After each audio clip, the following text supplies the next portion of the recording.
So it says, 1,000 may fall victim at your side, and 10,000 on your right, or a myriad of will fall on your right, but you shall not approach, meaning you will not be affected by it. What is this? What is David HaMelech saying? It says, when you finally listen to the rest of the Mishnah that Rabbi Eliezer ben Yaakov said, you have protection. He says, TeShuva and good deeds are like a shield against retribution. When someone makes sins against Hashem, Hashem has different creations in the world that He created purely for punishment.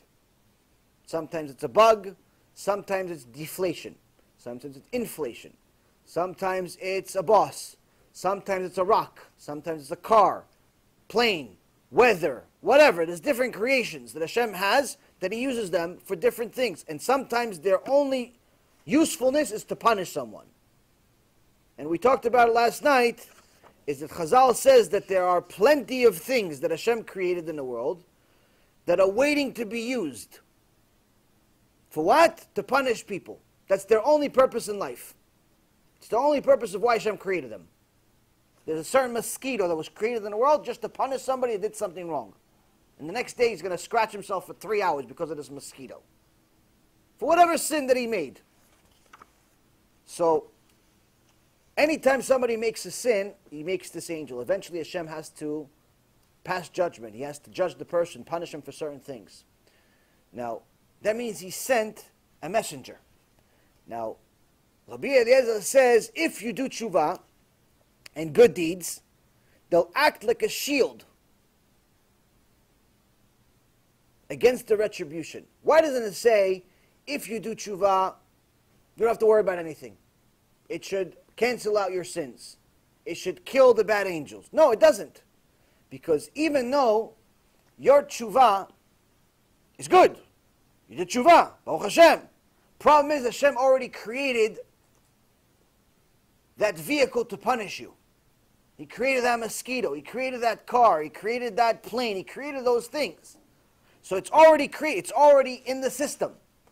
But if you do TeShuva and good deeds, that TeShuva and good deeds will actually act as a shield. Meaning that even though they're going to come, that mosquito's going to come, as soon as he sees the new version of you, he's going to fly right. He's not just going to disappear out of existence. It's going to be reused, rerouted. Like when I make 80 mistakes on the way here or somewhere else, my GPS says rerouting, same thing. Same thing, rerouted. The car, the plane, the wind, Irma. Irma came, they wanted to punish a bunch of people. Baruch Hashem, a few people's houses, it made a right turn. Didn't touch it. Everybody else around were destroyed. That house, nothing. Baruch Hashem. Why? Didn't deserve the punishment. Simple as it gets. Didn't deserve it. That shows, if you actually look at the details of what happened during Hurricane Irma, who got hurt, who didn't get hurt, you go into the details of some of the miracles that happened during that storm, it's mamash, you see the intelligent design behind everything. You just see the hand of Hashem behind everything. It's unbelievable. So, here David HaMelech says, 1,000 are going to fall, and 10,000 are going to fall by your sides. Who are these 1,000 and 10,000? What are these? That's the demons you created. That's the bad angels you created. He says they're going to fall, meaning they're going to fall, but they're not going to touch you. You created them already. You can't just make them uncreated. They're there, but they're not going to touch you. Why? You did TeShuva. You did TeShuva.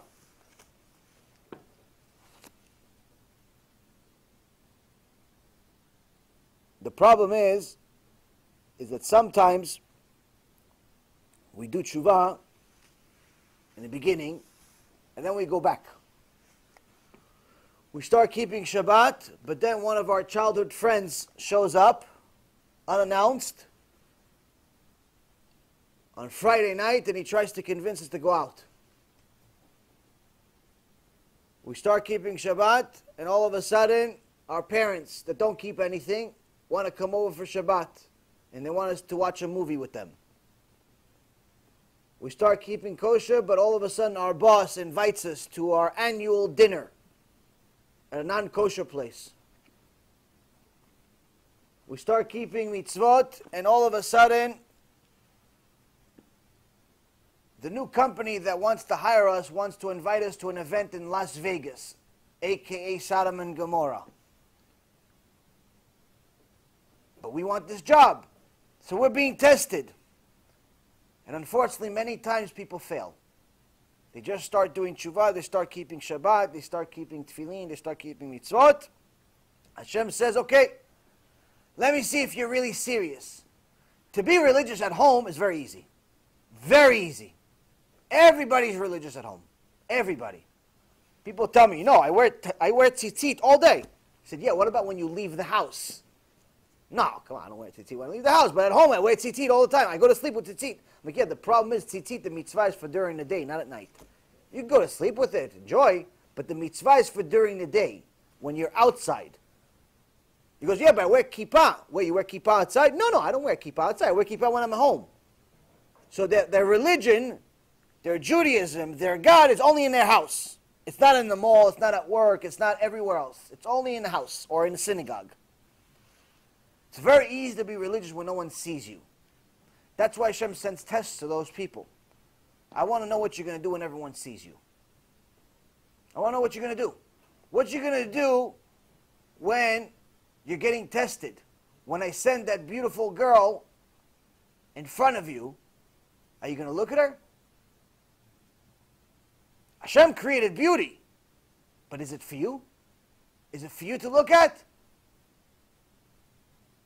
So that's the thing that people fail at. Why? Because they hide their Judaism. Hashem gives them a convenient way to be religious, a convenient way to do tshuva. They have a few new friends. Synagogue is right next to the house. They can work out of the house, or the job is really close. Nobody gets in their way. There's not really many tests. So to do tshuva becomes easy.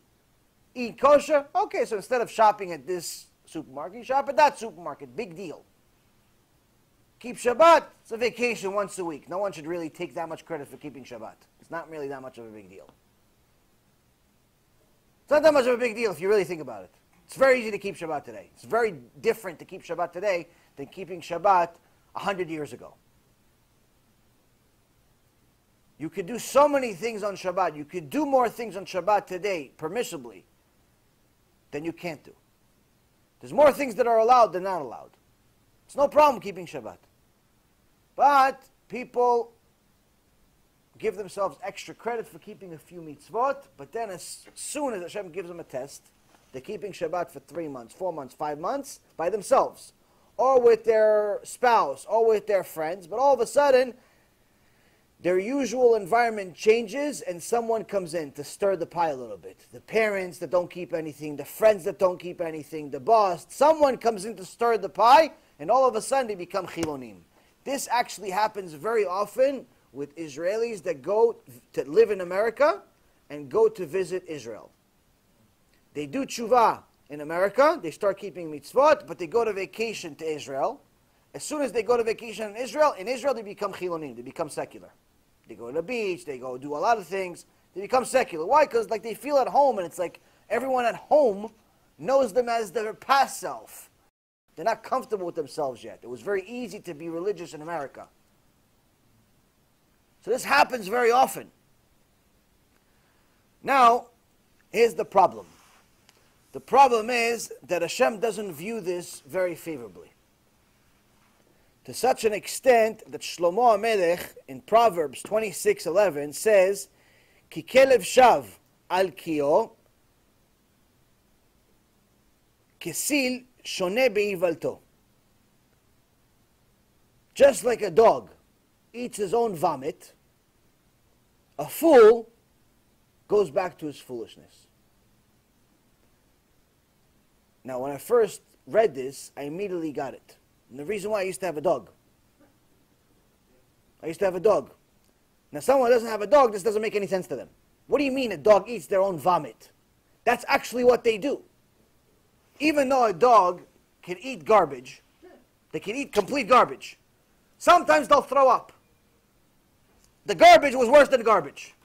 But 5 seconds later, they eat their own throw up. And it's brand new to them. It's like brand new meals, brand new steak. That's a dog. Shlomo HaMelech, the wisest of all men, says someone that does tshuva and then goes back is no different than that dog. Why? Because the vomit is disgusting. The only one who doesn't know it's disgusting is the dog. Everyone else that's watching it is disgusted. You watch it. When I saw my dog, old dog, God bless him, he died already. But when I saw him, even, I saw the dog eat, it was disgusting. I was like, what's wrong with this dog? I thought it was just unique to my dog. My dog is really strange. He's eating his own vomit. It's disgusting. I would yell at him. Like, stop eating your own vomit. It is disgusting. But then you find out, every other dog does it. All dogs do it. That's part of their nature. Everyone knows it's disgusting, except the dog. The problem is, with our sins, not only does everyone know it's disgusting, even we know it's disgusting. That's why we did tshuva in the first place. We left the sins, the dirt, the tum'ah, because we knew it's bad. We knew being with someone that's not your wife or your husband is not good. We knew that cheating his business is not good. We knew that cheating God is not good. We knew that doing things against our Creator is not good. It's not good. Once you realize it, you know it's disgusting. Once you realize what a sin really is, it's obvious that it's disgusting. There's no debate. No one in the world thinks that a sin is good. That's the problem. When you go back to the sin, you're worse than the dog, Shlomo HaMelech says. Because here, at least the dog doesn't know the vomit is disgusting. But you going back to the sin, you knew it was disgusting. You just forgot, conveniently. Conveniently forgot.